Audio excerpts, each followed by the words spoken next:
Donc moi c'est Jules Corsial, je suis en première année de kiné, j'ai eu ma PACES l'année dernière en tant que doublant.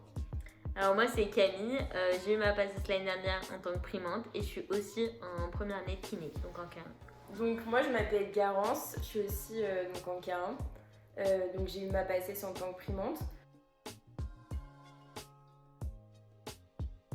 Donc il faut savoir qu'en kiné, il y a 4 ans encore après la PACES, donc on est dans une école privée au centre de Saint-Étienne, donc qui est assez onéreuse, c'est-à-dire qu'elle coûte environ 6 000 € par an, donc c'est cher.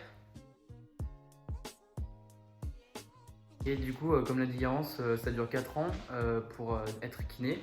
Après, donc, on est kiné, mais on peut être kiné en libéral. Donc il y aura beaucoup plus de libéral que de milieu hospitalier, même si c'est possible. Au niveau des spécialités, il y en a vraiment beaucoup, c'est très varié. Il y aura donc tout ce qui est kiné en neuromusculaire, en cardiovasculaire, mais il y a encore plein d'exemples. On peut aussi se spécialiser dans le sport, dans le handicap. Enfin voilà, c'est vraiment très varié. Donc pour les études, on a 4 ans d'études, je répète, et on a des cours théoriques et des cours pratiques. Chaque année également, on a 2 stages qui sont en cabinet libéraux ou à l'hôpital. Dans les 4 ans, les 2 premières années, on entend dire qu'elles sont assez cool, surtout après la PACES, c'est vraiment pas la même charge de travail. Par contre, quand on arrive à la 3e et à la 4e année, c'est un peu plus de charge de travail parce qu'on a un mémoire à préparer.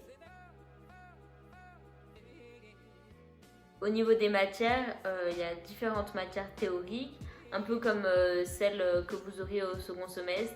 On a de la nat et de la biomécanique qui sont assez importantes en première année et en deuxième année aussi d'ailleurs. On a aussi d'autres matières un peu plus variées telles que santé publique, sciences biomédicales, etc. On a également de l'anglais et du français qui sont peut-être pas très importants mais qu'on reprend après la PACES. Donc à côté de ces CM, on a également des TP et des TD. Donc ça va être de la pratique notamment, donc on en aura un peu tous les jours. Donc Garance, elle expliquera une journée type après. On en a tous les jours, on va faire des massages, des bilans musculaires, des bilans articulaires. Donc c'est par binôme.